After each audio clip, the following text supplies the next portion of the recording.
magandang umaga. Mayong adlaw sa atong tanan. Kumusta mo mga loves, amigos, amigas? Sana okay lang tayong lahat.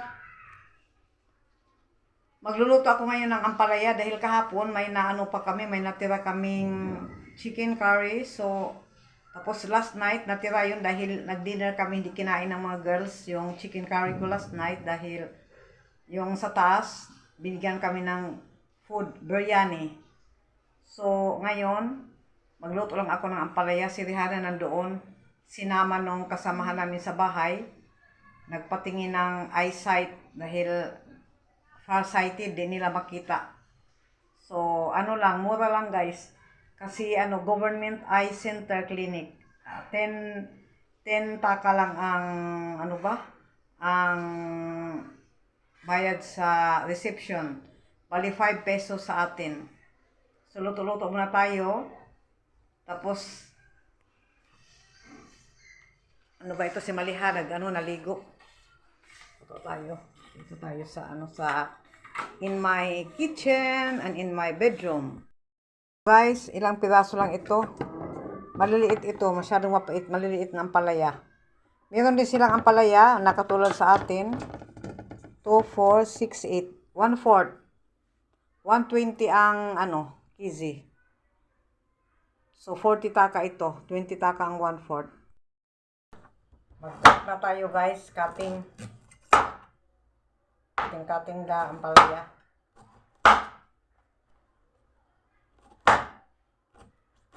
Si Rihanna baka government hospital, so abutin sila ng siyam-siyam. Walang halo ito, lang talaga, pure ang palaya. Ang anuhin natin. Maingay. Wala. Maingay ang pag-ano ng palaya, paghiwa.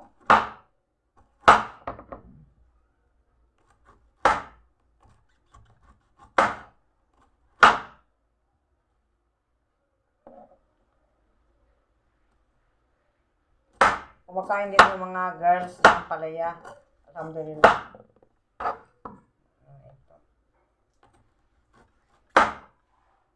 Yung puntahan namin bukas, hindi kami nakapunta sa school ni Rihanna dahil di ba nag-exam sila final?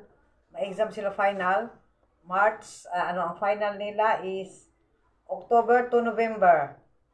Pero may may gap time. May gap time, 4 days, 2 days ang gap. So, hindi talaga buo na 1 month. Tapos, ang style kasi dito guys, sa Bangladesh, hindi katulad sa atin.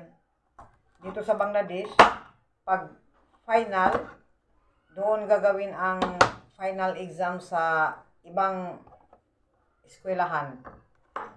Tapos, di agad may i-release ang resulta kung kailan. Hanggang ngayon, baka sabi ni Rihanna, baka daw next month pa ang result. So, para kukunin namin yun dahil baka makredited yun ba? Pag makauwi, baka makredited ang subjects ni Rihanna dahil kahit sa Bangla medium siya nag-aral, English naman ang nakalagay doon sa card ba? Sa card nila. Yan ang dito. Tapos, may isa pang problema. Ma-late siguro kami guys ng pag-uwi. Talagang depende lang ito kung anong plano ni Allah. Dahil tumawag yung brother-in-law ko, tumawag nung kailan ba ito? 2 days ago. Dahil yung asawa ko, nung buntis pa ako, may nabiling lupa siya. Sa pera ng asawa ko may nabiling lupa. Tapos, pinangalanan nila sa 3 magkakapatid na lalaki. So, may rights na ngayon yung mga kapatid niya mag-claim. Kaso yung lupa na yun, guys, questionably ba? Korte-korte. Dami nang nagastos ng asawa ko doon.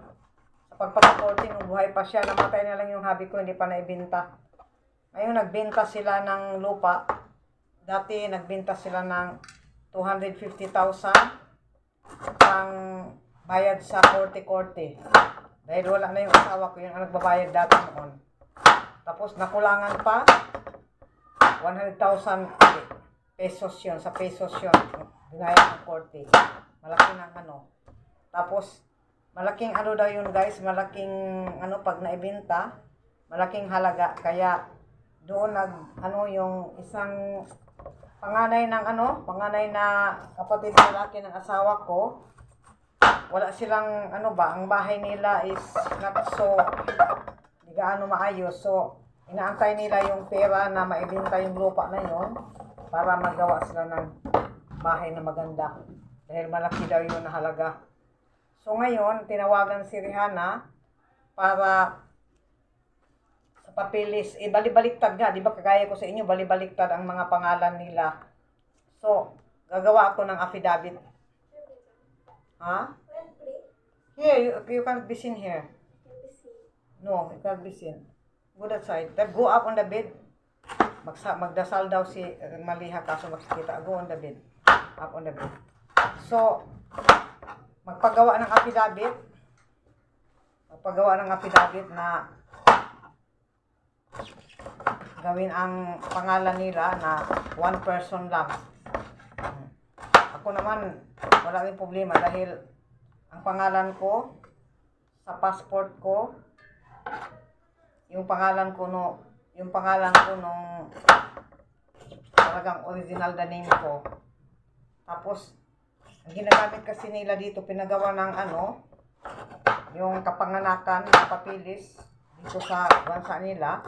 Ang ginamit nila na nanay, yung pangalan ko sa Muslim kasi Salma ako doon. So mapagawa din ako ng affidavit na yung Cecilia Mundano at saka yung Salma, same person lang yun para walang problema. Kasi pag ibenta ibenta yung lupa, kailangan ng signature ng mga bata.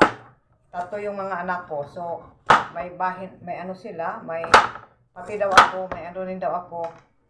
Maingay dito bang may rin daw ako, may share. Okay lang, walang share o may share, okay lang. Tapos na high blood pa ako, guys, dahil sabi kasi ni Rihanna, mag-wait lang dahil urada-urada sila. Urada-urada dahil yun nga pera. Sino bang urada-urada? Kaya sabi ko na, hindi nyo alam kung gaano kami ngayon naghirap.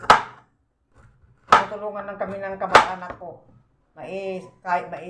Namin ang buhay namin. Dahil hindi naman ako nanghihingi sa kanila. Nasa kanila na kung bibigyan o ano. Hindi naman nanghihingi ako sa kanila ng Nagbibigay lang sila yung pang tuition ni Maliha, 1,000, 2,000. Tapos, yun. Tapos, saan na tayo nito? Nawala na ako sa Minsan nawawalang utak ko ngayon sa Kaya sabi ko, mag-wait lang sila. Sabi ko, wala kaming pera pa pang korte. Wait lang kayo. Hanggang sa matapos yun. Dahil sino ba naman hindi gusto kaagad, makapagbenta. Sabi pa nila saan daw yung sasakyan namin kasi may sasakyan kami noon sa Saudi. Toyota yung sasakyan namin. Tapos, umalis kasi ako ng Saudi, nag-exit na iniwan, masakit ng ulo ko kasi. Bago namatay ang asawa ko, nawalan ako ng magandang pag-iisip. So, iniwan ko yon na ako ng signature sa papel na yung asawa ng anak ko, siya ang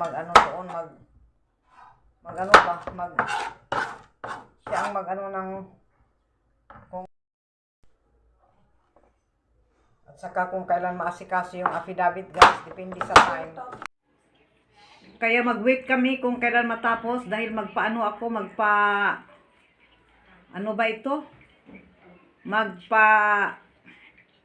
need kasi pag ibenta yung lupa, signature ng mga girls. Tapos, balibaliktad kasi yung ginawang birth certificate ng mga bata dito, lalo na kay Maliha. Yung sa passport ni Maliha is Maliha lang. Ewan ko ba yung mga walang apelyido, hindi man nila ilagay ang apelyido. Tapos yung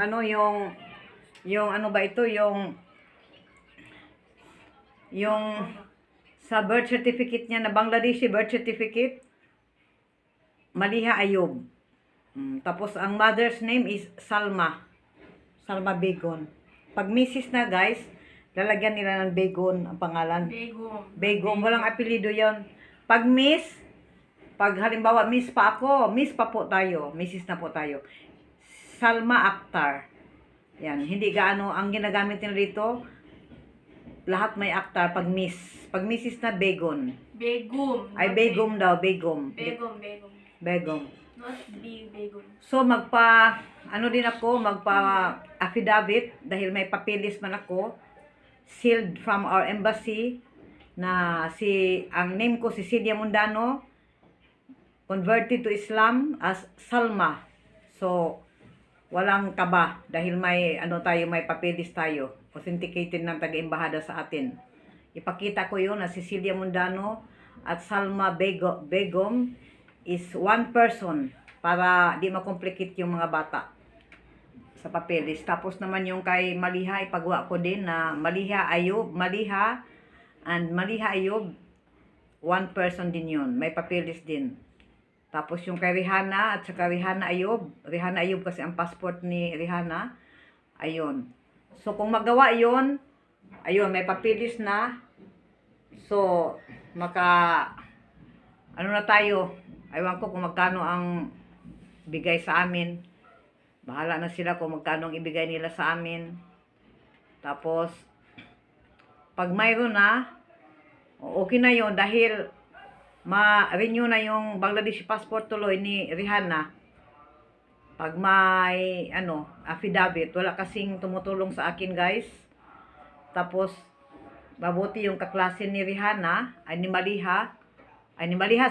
Rihanna, may uncle pala yun na yung parang yung nagtatrabaho sa korte, abogado.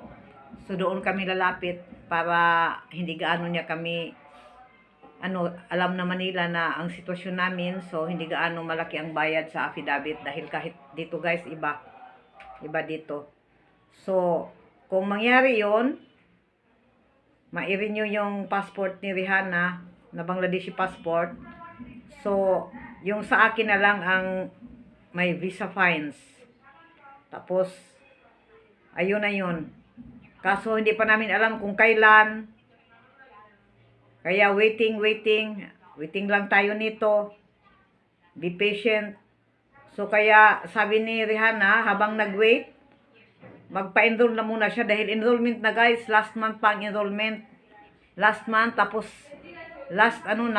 this month din yata ang pinaka-last na enrollment sa eskwelahan ni Rihanna. So, pag di siya makapag-enroll, mabitin siya.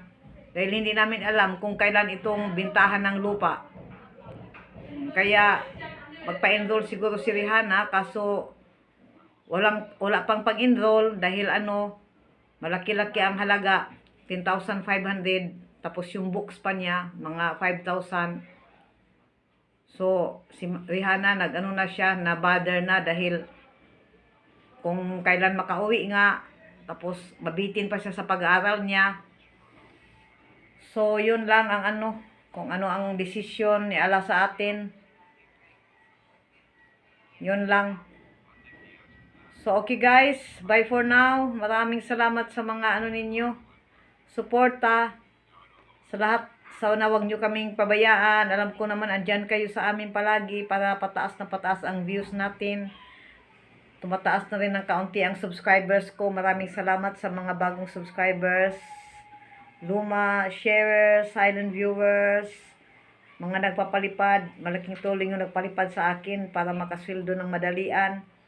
Dahil kaunti lang ang views natin sa mga nag-sponsors. Thank you. More blessings to us everyone. At ingat tayo. You're the night sky trying to make me see